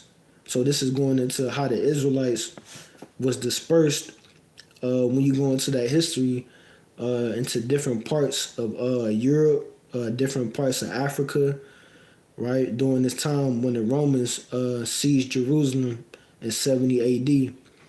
It says, "And Jerusalem shall be trodden down of the Gentiles until the time of the Gentiles be fulfilled," right?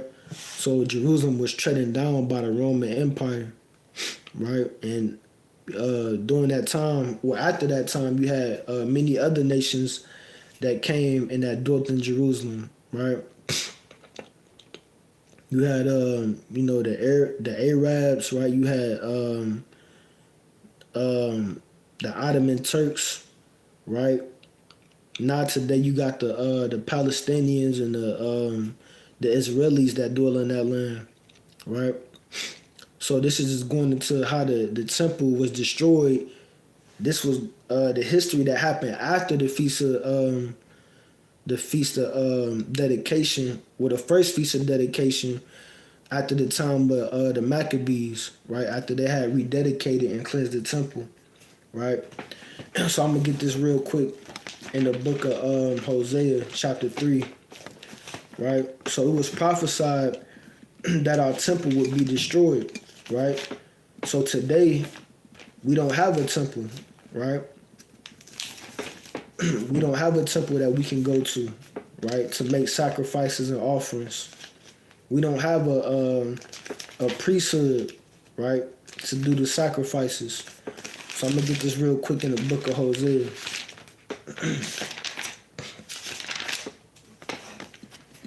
So this is the book of Hosea, chapter 3 and verse 4. It says, "For the children of Israel shall abide many days without a king, and without a prince, and without a sacrifice," right? So without a sacrifice is going into the temple, because the sacrifices was made in the temple. So it was prophesied that the Israelites, that they would go many days without having a temple to make sacrifices, right? It says, "And without an image, and without an ephod." So the ephod is going into the priesthood, right? So it was prophesied that we would abide many days without a temple and a priesthood to make sacrifices. Because it was prophesied that we just read in the book of Luke that ultimately our temples would be destroyed until the time of the Gentiles be fulfilled, right? So now we're going to get into the last part of this lesson, going into the spiritual aspect of cleansing the temple, right? So we went over the history about the Feast of Dedication, right? The origins of it, going into the history about the Greek Empire and how Judas and the Maccabees had to cleanse and rededicate the temple after the Greeks had profaned it, right? So now we finna get into the spiritual part behind the Feast of Dedication, right? Because like I said, today we don't have a physical building or a temple that we can go to make sacrifices, right? So let's get the spiritual aspect behind the Feast of Dedication. So now I'm going to go to the book of 1 Corinthians chapter 3 and verse 16.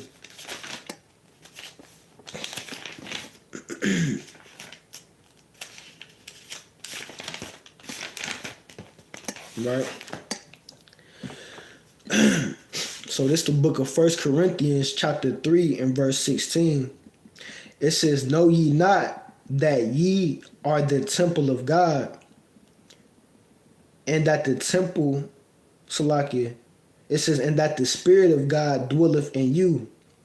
Right? So it said that we are the temple of God and that the Spirit of God is supposed to dwell within us, right? So like I said, we don't have a physical temple no more, but now spiritually, we are the temple, right? Our bodies are the temple of the Lord, and the Spirit of the Lord is supposed to dwell within us, right? So now, during that time where they cleansed the actual temple, right? Since we don't have a actual temple, right, we have to look at it in a spiritual sense, right? So during this time of the season of dedication, right, we have to look at our bodies as the spiritual temple, right? So verse 17, it says, "If any man defile the temple of God, him shall God destroy. For the temple of God is holy, which temple ye are." You see that? So we are the temple, right? So we don't have a physical building to go to make sacrifices. So now you have to look at it in the spiritual sense, right? So we are the temple, right? And what things defile our temples, right? So we go get into that real quick before we close out for the night. So now I'm going to go to the book of Romans chapter 12 and verse 1.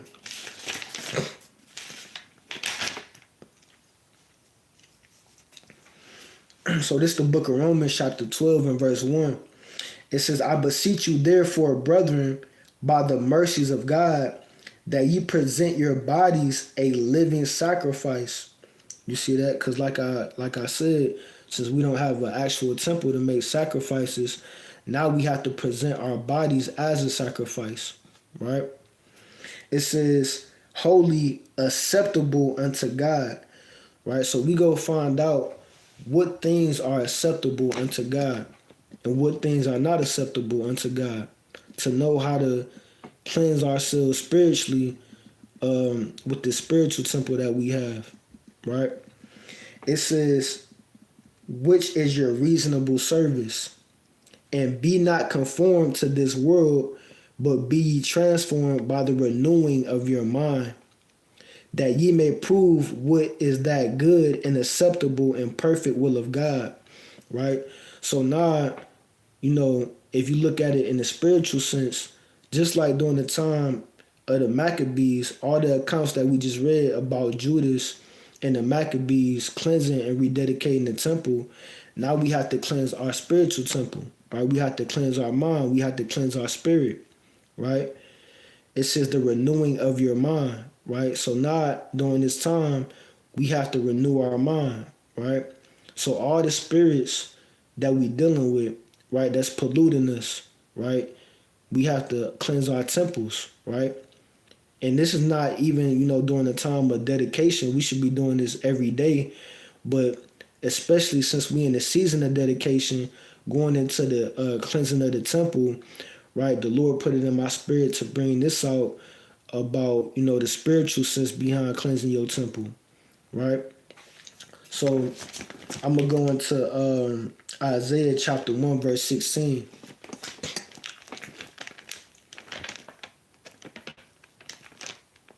Right, this is the book of Isaiah, chapter 1 and verse 16. It says, "Wash you, make you clean, put away the evil of your doings from before mine eyes. Right? So as a people, we have to put away the evil of our doings before the Lord. Right? And how do we do that, right? Where it says wash you, make you clean, that's not, talking about literally, washing yourself. That's talking about spiritually, right? Because when you go into that Ephesians 5 and 26, it said that we may sanctify and cleanse it by the washing of water, by the word, right? So the words of the Lord, the laws and commandments is what spiritually cleanses us, right? Right? Daily repentance is what spiritually cleanses us, right?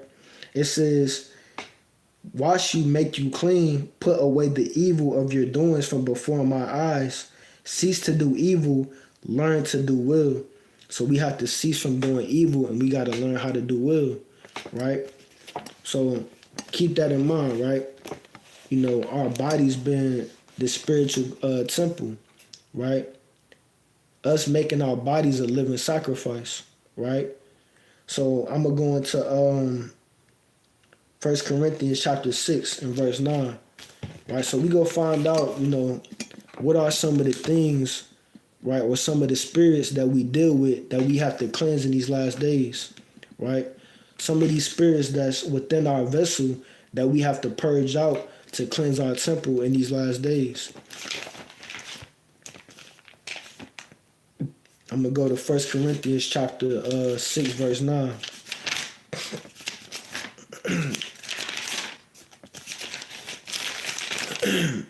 So this is the book of 1 Corinthians chapter 6 and verse 9. It says, know ye not that the unrighteous shall not inherit the kingdom of God. Right? So it said that the unrighteous, they shall not inherit the kingdom of God. Right? And that's really important because at the end of the day, that's our main goal. Our main goal is to inherit the kingdom, to have everlasting life, right? To be blessed by the Lord to give us power and rulership over all these nations, right? But how do we do that, right? What are some of the, some of the things that we deal with spiritually that will prevent us from inheriting the kingdom, right? It says, be not deceived, neither fornicators, right? So that's one of the things, right? So we have to look within ourselves and see if we have those type of attributes, if we dealing with that type of spirit, right? So you got to ask yourself, do I deal with that spirit of fornication? And to keep it 100, and you still got that going around in, in Israel right now, and out the truth, right? You got fornication going on. You got adultery going on, right? So these are some of the things that we dealing with, right? So if you got that spirit, these are some of the things that's preventing you from inheriting the kingdom, right? And during this time of this season of dedication, these are the spirits that we have to overcome and we have to cleanse our temple, right? In order to take that next step, right? So when you think about it in the spiritual aspect, during the time of the Maccabees, the Lord gave them the power to overcome wars against the Greeks, right? The Lord gave Judas and the Maccabees the power to destroy the Greeks, right? To prevail in those certain battles. So in the spiritual walk, we have to ask the Lord to give us the power to win these spiritual battles over these different demons that we dealing with, right? So if you're dealing with that spirit of fornication, these are the things that we have to cleanse within our temple, right? It says, nor idolaters, right? And that's some of the, believe it or not, you still got that spirit going on in the truth as well. You got men that idolize, certain men in this truth that believe everything that somebody says, right? You got men that set themselves up as idols, right? You got men that, that set themselves up as idols, right? And put themselves above the laws and commandments, right? You see that? It says, nor adulterers, nor effeminate, right? And you got that effeminate spirit going on right now, right? You got a lot of men that's backbiting and tail bearing, and you got all type of drama going on. You got this brother talking about this brother business. You got another brother going on social media airing out somebody else's business, right? So you got a lot of wicked spirits going on right now, right? You got the spirit of brothers being effeminate, right? Acting like females, gossiping, right? Spreading rumors. This brother talking about that brother, acting like this a damn reality TV show, right? So these are the spirits that we got to cleanse in these last days, right? So if you got that type of spirit within your vessel, these are the things that we got to cleanse within our temple, right? Or we not gonna make it into the kingdom. You see that? It says, verse 9, it says, know ye not that the unrighteous shall not inherit the kingdom of God? Be not deceived, neither fornicators, nor idolaters, nor adulterers, nor effeminate, nor abusers of themselves with mankind, nor thieves. And you got a lot of brothers that's thieves, right? Nor covetous, nor drunkards, nor revilers, nor extortioners shall inherit the kingdom of God. You see that? So hey, you got brothers coming out, with different doctrines, charging people just to listen to their classes, right? Charging people just to teach them their doctrines, and then turning around and changing up their doctrine, talking about they don't believe in that no more. Now they got a whole new doctrine, and they charging people just to teach them certain classes. You see that? So you got a lot of people teaching for filthy lucre, right? You got people backbiting, people tail bearing, people gossiping. You got a lot of drama and chaos going on, right? Deuteronomy 1:17. Yeah. Let's see. Let's get that real quick. Deuteronomy 1:17.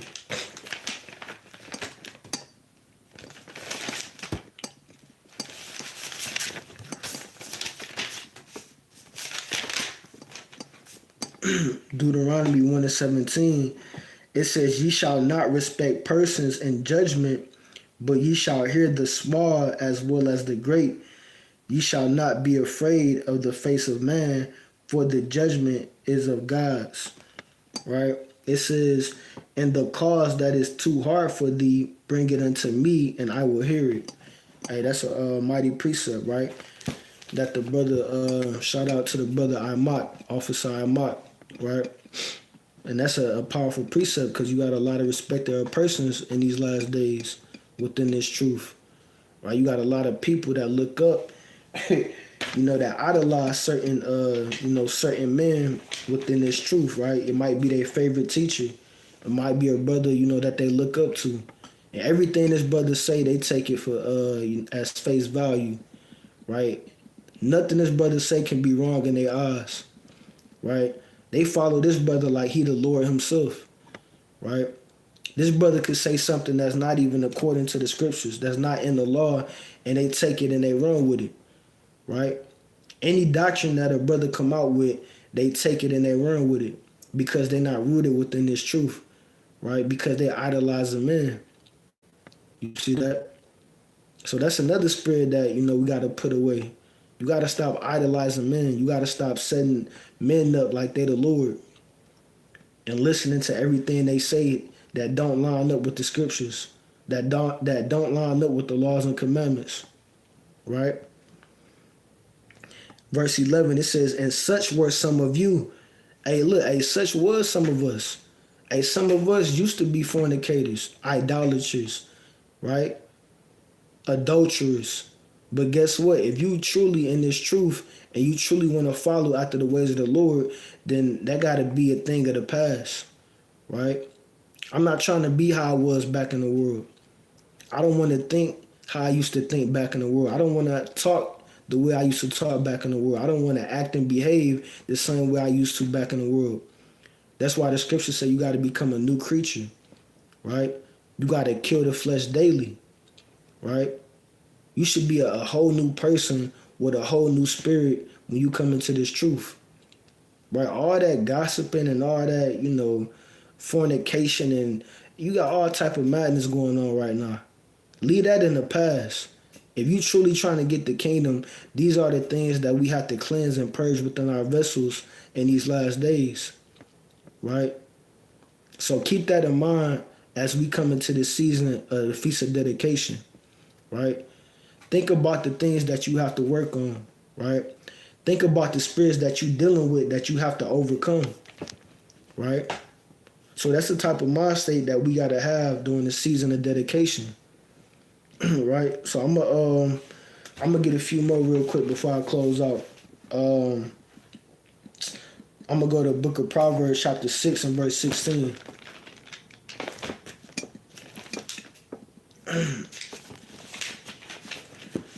This is the Book of Proverbs, chapter 6 and verse 16. It says, "These 6 things doth the Lord hate. Yea, 7 are an abomination unto him." Right? So we finna read some of the things that the Lord hate, that the Lord, Salaki, that the Lord hates. So if you dealing with any of these type of spirits, or you have any of these characteristics, then from this day forward, we have to start to change and remove these things from our spirits, right? So it says, verse 17, a proud look. Hey, and a lot of people got a proud look, right? You see that? A lot of people, puffed up with knowledge, right? A lot of people, man, they set themselves up like they the Most High, and everything they say is the truth, right? And you gotta watch people like that, man. You gotta watch brothers that, that's out here, looking for vainglory, that's out here looking for views, trying to get money, right? And you gotta pay attention to people like that, man. People that's always in the drama, right? Hey, that one brother that's always into some drama, and you got to keep your eye on that brother, right? It says a lying tongue, right? And that go into people now that's going around, spreading false rumors, going around gossiping. Right? You got grown men out here gossiping and spreading rumors and talking, about other brothers on social media like this damn reality TV show. Right? It says, "And hands that shed innocent blood, and heart that deviseth wicked imaginations, feet that be swift in running to mischief." And you got a lot of that that's going on in Israel right now too, right? People that's always swift to go into and see what's the new drama that's coming out, right? They don't care about actually learning how to repent, right? Learning about important things like the fruits of the spirit, right? Learning about important things on how to keep the commandments. They want to learn about what's going on in Israel when it comes to drama, right? Right? What camp beefing against this camp, right? Oh, this brother beefing with this brother. You see that? So and so said this about so and so, right? A lot of people getting distracted and they not focused on the mission. The mission is to get everlasting life, right? The mission is to get the kingdom of heaven, but a lot of people, they getting distracted with the cares of this world. They getting distracted by all this drama. You see that? So we got to stay focused in these last days, right? It says, a false witness that speaketh lies, and he that soweth discord among brethren. So you got to keep your eye on these people.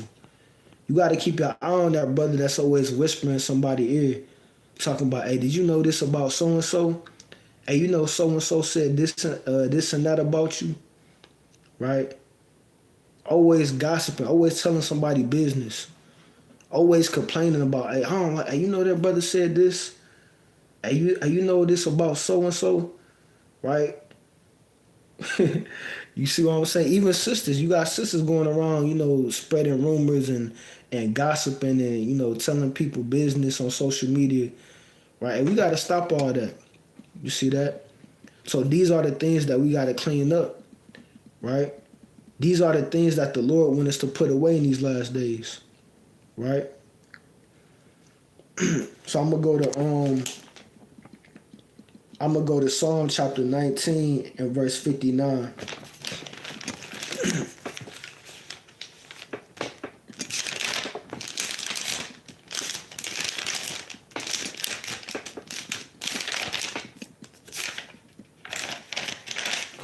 This is the book of Psalm chapter 19 verse 59.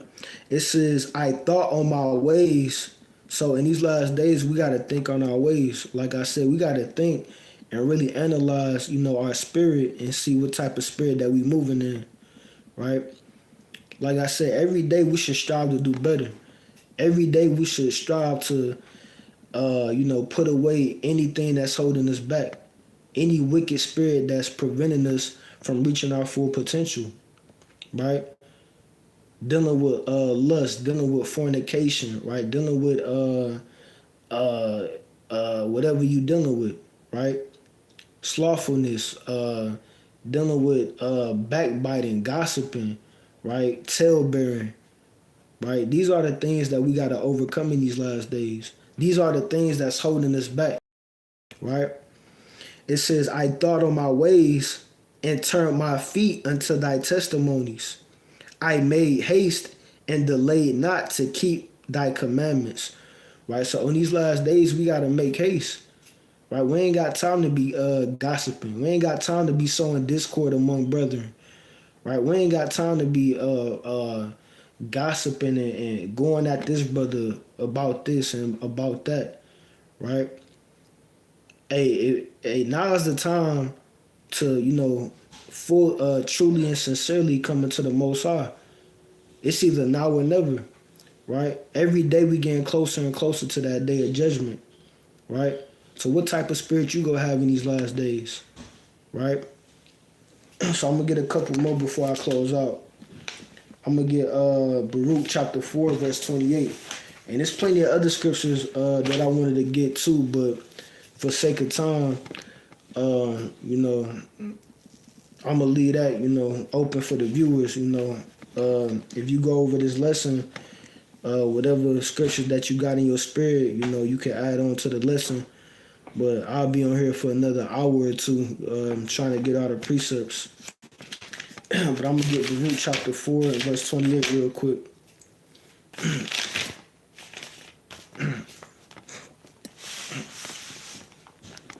This is the book of Baruch chapter 4 verse 28.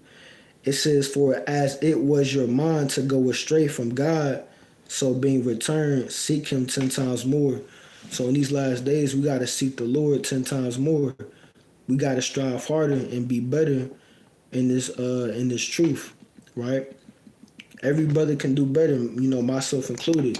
We got to, anything that we got that's holding us back, all the things that we got to work on, right? Any spirit that we dealing with, we got to go 10 times harder in these last days, right? So we got to come together, right? As a nation, as a brotherhood, as a congregation, and we got to lift each other up in these last days. We got to exhort one another, right? Because, hey, if you out here, by yourself, man, it's going to be hard, right? So we got to depend on one another, lift up brothers, man. We got to, lift each other up in these last days, right? So in these last days, we got to give it everything we got, right? Because like I said, every day we getting closer and closer to the day of judgment, right? So if you slothful, right, and you not fasting, you not, reading and studying and praying like you supposed to in these last days, and you ain't gonna make it, right? It said, he that endureth unto the end, the same shall be saved, right? And I only been in for a short time, right? And my short time in this truth, I seen many brothers fade away, right? I seen many brothers that had a zealous spirit that wasn't able to finish, right? You see that? I seen many brothers that was on fire for the Lord, and now they doing God knows what, right? They done went back into the world, right? The Lord then took that light away from them, and now they back on the path of darkness. You see that?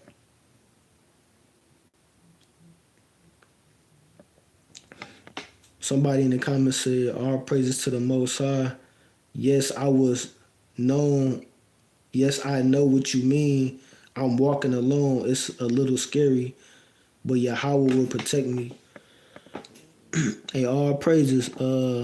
I don't know if that's a brother or sister, but hey, Lord willing, hey, the Lord surround you around some sincere brothers and sisters, that can lift you up in these last days, right?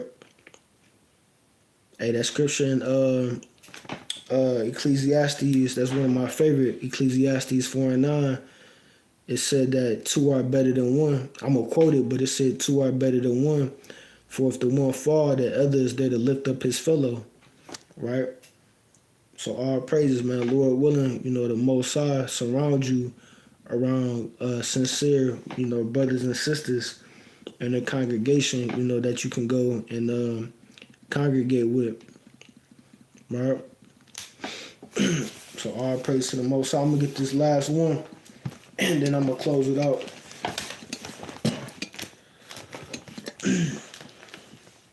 I'm going to get 2 Corinthians 13 and verse 5.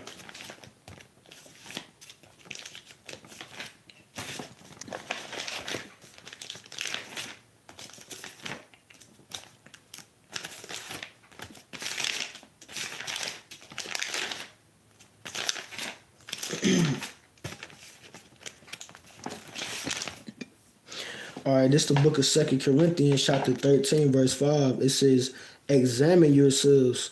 So in these last days, we got to examine ourselves. Like David said in Psalm 119 that we just read, where he said, I thought on my ways. So you got to think upon your ways. You got to examine yourself every day. You got to examine your spirit, examine your thoughts, right, every day, right? Hey, in these last days, man, it's a thin line between righteousness and wickedness, right? So you gotta, keep watch over your spirit, right? You gotta pay attention over the things that you consume, right? The things that you watch, the things that you listen to, the people that you surround yourself with, right? So you gotta examine yourself, right? It says, whether ye be in the faith, right? Prove your own selves. Know ye not your own selves, how that YAHAWAH'S Mashiach is in you, except ye be reprobates. And a reprobate, when you go into that word, that means, when you go into that word reprobate, that means a castaway, right? Somebody that's not qualified, right? You see that? So it says, except ye be reprobates, right? But I trust that ye shall know that we are not reprobates.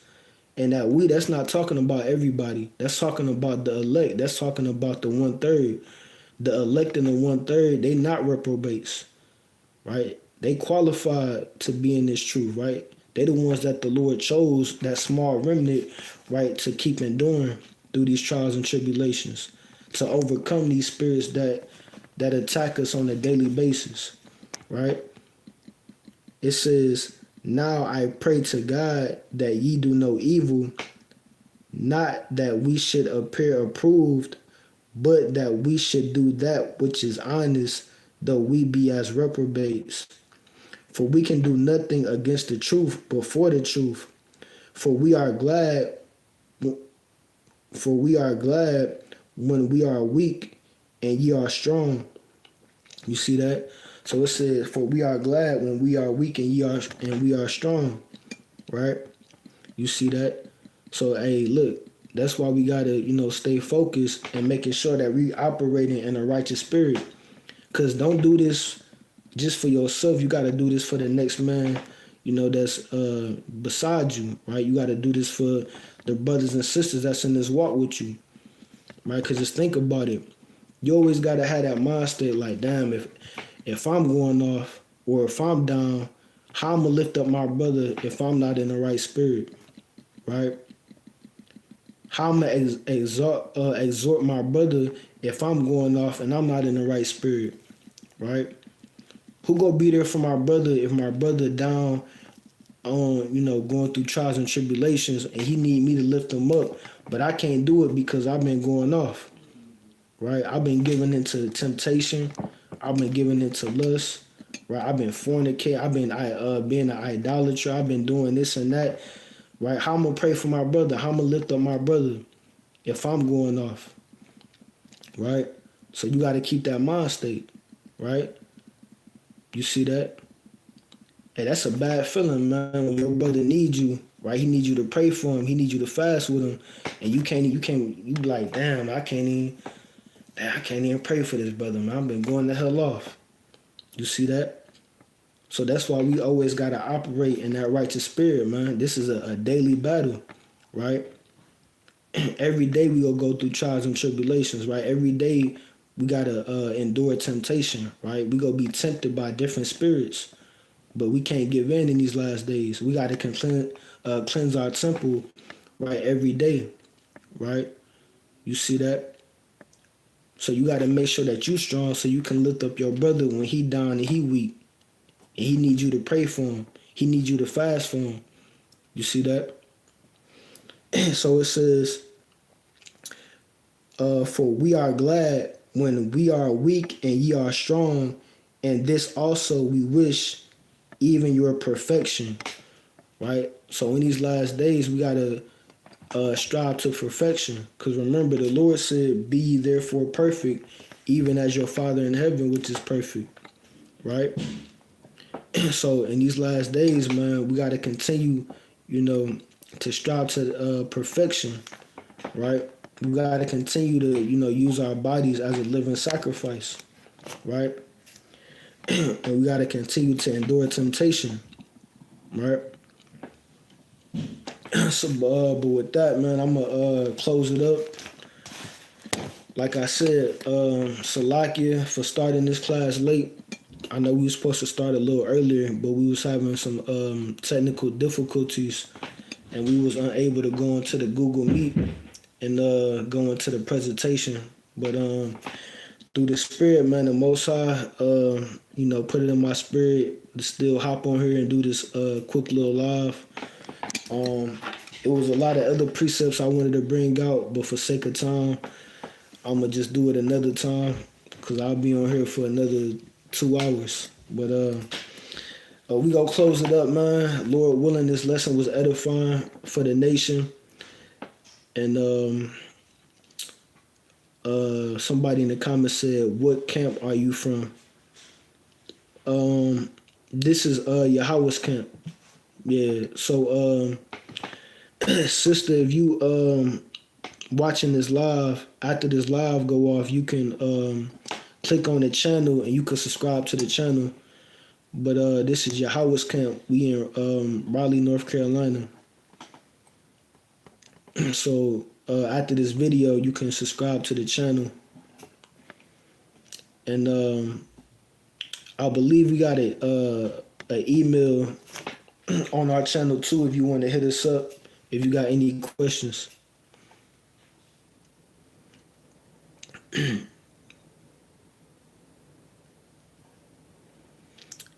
Oh, you from New York?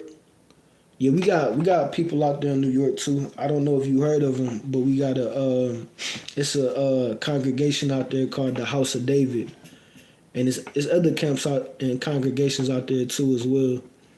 But if you type in the House of David on YouTube, you might be able to find a channel.